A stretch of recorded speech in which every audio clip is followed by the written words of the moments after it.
जी, मेरा नाम इशिता सेड़ा है और मैं देवभूमि उत्तराखंड, जैसा कि आप जानते हैं, जहाँ के कण-कण में देवी देवताओं का वास है, मैं उसी देवभूमि उत्तराखंड की निवासी हूँ और यहाँ मैं भारत जोड़ो यात्रा का भारत यात्री के तौर पर हिस्सा हूँ।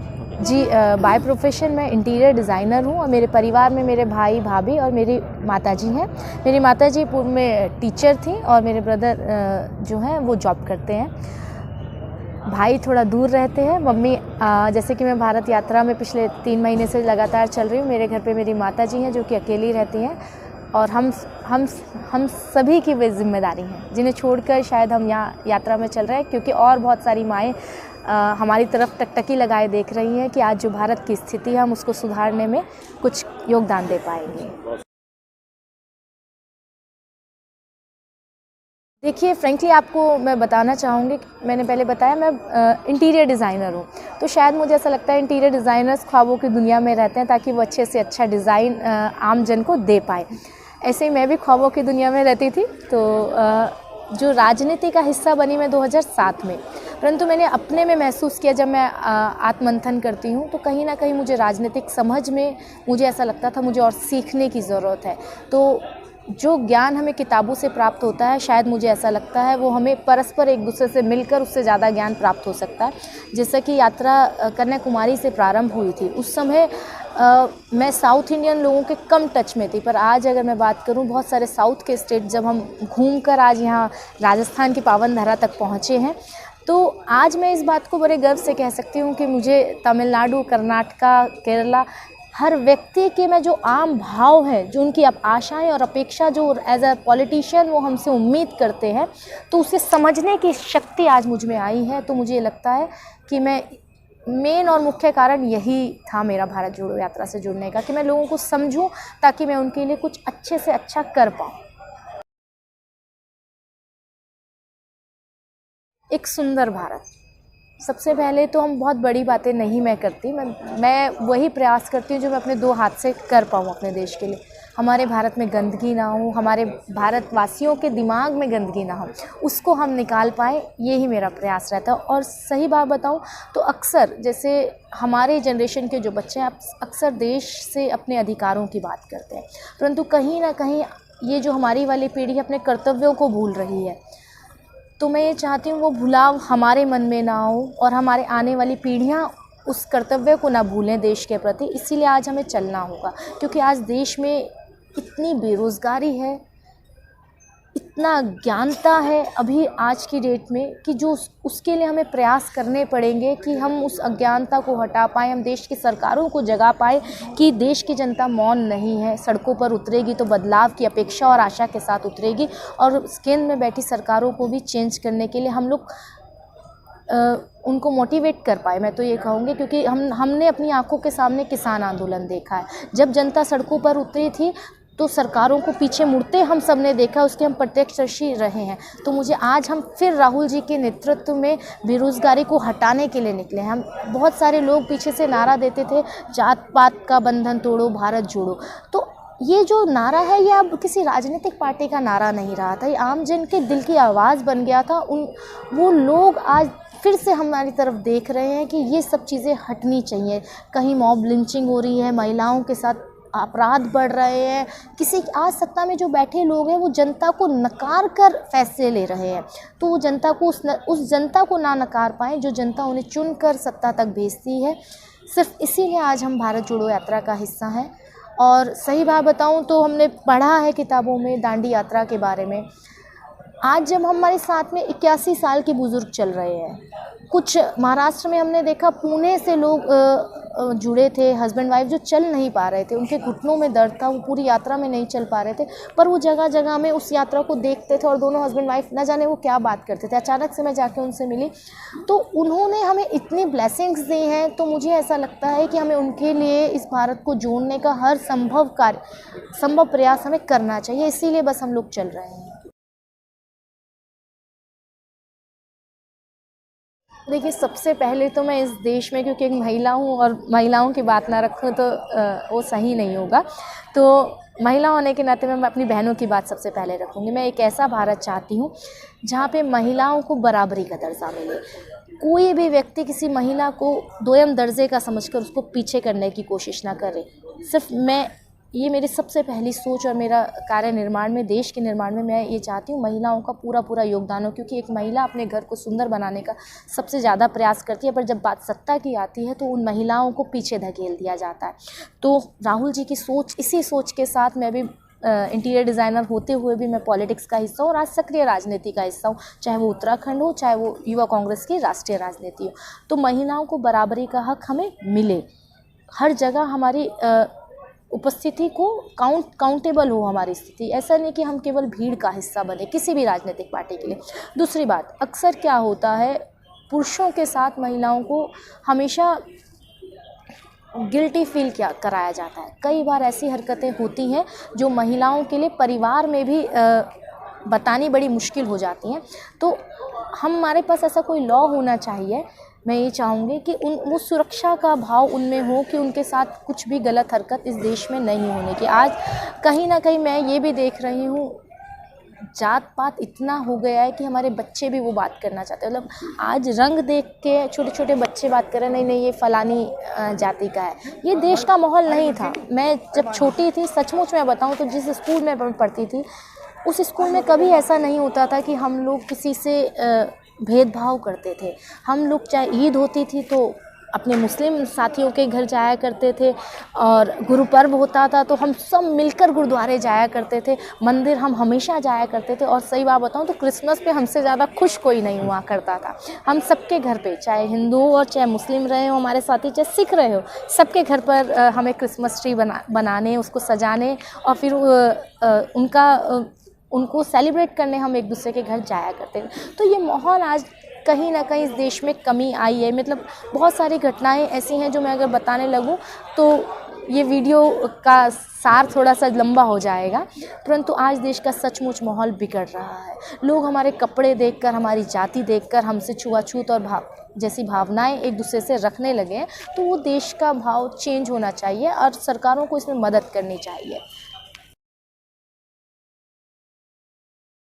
देखिए, मैं तो इस बात को बोलूँगी कि मैं बड़ी खुश नसीब हूँ कि मेरा जन्म उत्तराखंड में हुआ, क्योंकि जैसा कि आप सभी जानते हैं, पूरा देश जानता है कि उत्तराखंड में महिलाओं को हमेशा अव्वल दर्जे पे रखा जाता है, उनके प्रति सम्मान में कभी कमी नहीं रहती। तो इसके लिए मैं तो सीधा ये कहूँगी कि उत्तराखंड वासियों को धन्यवाद दूँगी कि आपने ये प्यार और ये आशीर्वाद देके हम महिलाओं को हमेशा आगे रहने का जज्बा पैदा करना आप ही ने सिखाया है।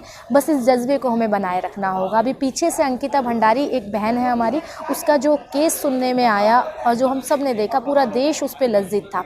ऐसी घटनाएँ भविष्य में फिर कभी ना हो, इसके लिए हम सब बहनें और हम सब भाई मिलकर प्रयासरत रहेंगे कि हमारे देश में, हमारे प्रदेशों में कोई भी बेटी, कोई भी बहन असुरक्षित ना हो।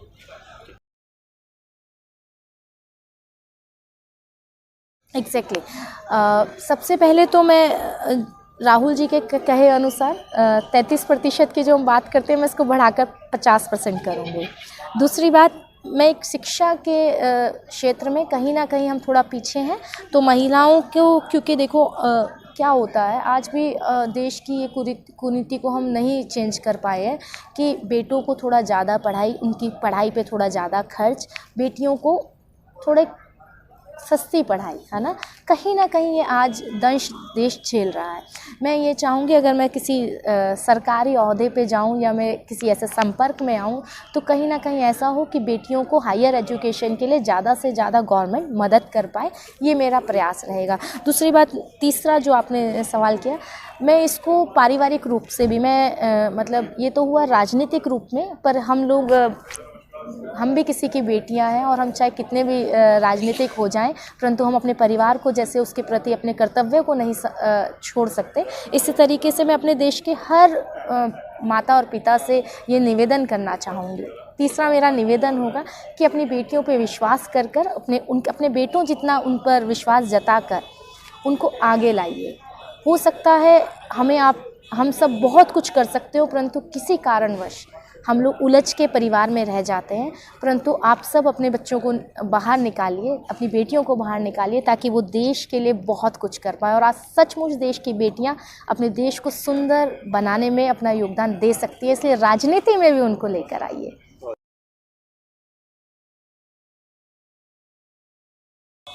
यात्रा के दौरान ऐसी बहुत सारी घटनाएं लगातार घट रही हैं, सुखद घटनाएं मैं उनको बोलूँगी। जैसे कि मैंने अभी 81 साल के बुज़ुर्ग बाऊजी की बात करी आपसे। मैंने आपसे बात करी जो दंपति आए थे पुणे वाले, वो मेरे और मैं बेंगलोर में एक पूरा व्यापारिक व्यक्ति थे, वो छोड़ के जब इस यात्रा में आए, और वो बहुत एक जत्थे के साथ, मतलब नॉन पॉलिटिकल थे, कोई मतलब नहीं था उनका राजनीति से दूर दूर तक का, परंतु वो आए और उन्होंने अपनी उपस्थिति जताई। क्योंकि आज हर व्यक्ति इस यात्रा से एक उम्मीद लगाए बैठा है। क्योंकि मैं जो समझी हूँ भारत जोड़ो यात्रा के तहत, आज भी देश को इन यात्राओं पे बहुत विश्वास है। और सच बात बताऊँ तो धार्मिक यात्रा में और भारत जोड़ो यात्रा में मैं आज कोई फ़र्क महसूस नहीं कर रही हूँ।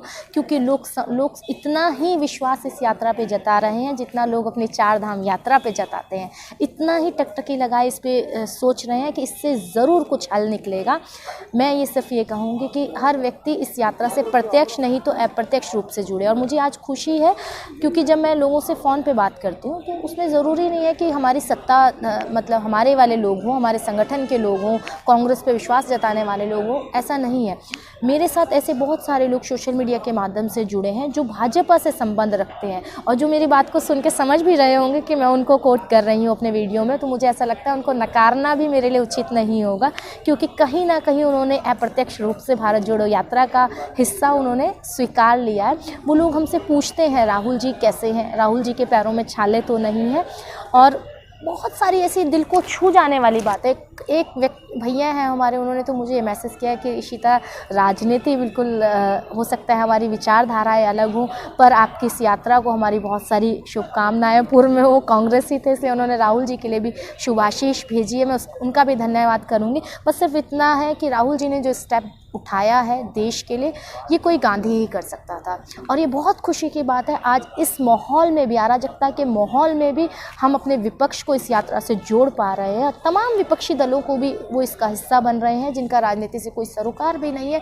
ऐसे धर्म गुरु और हमारे नेता अभिनेता इस यात्रा से जुड़ रहे हैं। ये शायद बहुत दिल को खुश कर देने वाली बात है। और सच बात बताऊं तो जो बच्चे जो अभी 17 साल बाद अपने जीवन में वोट देने के अधिकारी होंगे, वो बच्चे भी इस यात्रा का स्वागत कर रहे हैं। जगह जगह खड़े होकर कोई ऐसे कर रहा होता है, कोई झंडा तिरंगा मीन्स अपना पकड़ के सीने से लगा के बच्चा खड़ा होता है, किसी ने तिरंगी टोपियाँ पहनी होती हैं। वो ऐसा लगता है जैसे पैरों में छाले भी होते हैं, तो ऐसा लगता है कि नहीं इनके लिए बढ़ना है, नहीं इनके लिए चलना है। तो ये सब भावनाएं हैं, मुझे ऐसा लगता है ये जीवन भर मैं कभी नहीं भूलूंगी। अभी थोड़े दिन पहले हम जब केरला में थे तो कोल्लम एक जगह थी, हम वहाँ गए, मुझे एक सामान की ज़रूरत थी, क्योंकि कंटेनर में रहना होता है तो डेली नीड्स होती हैं कुछ ना कुछ।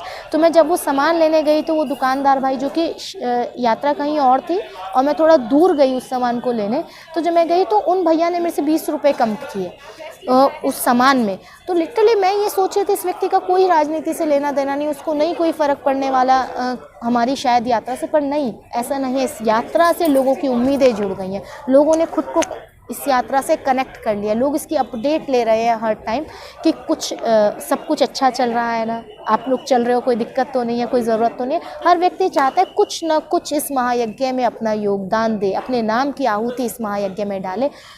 ये भावनाओं पे हमें खरा उतरना है, ये हमारी भी जिम्मेदारी है।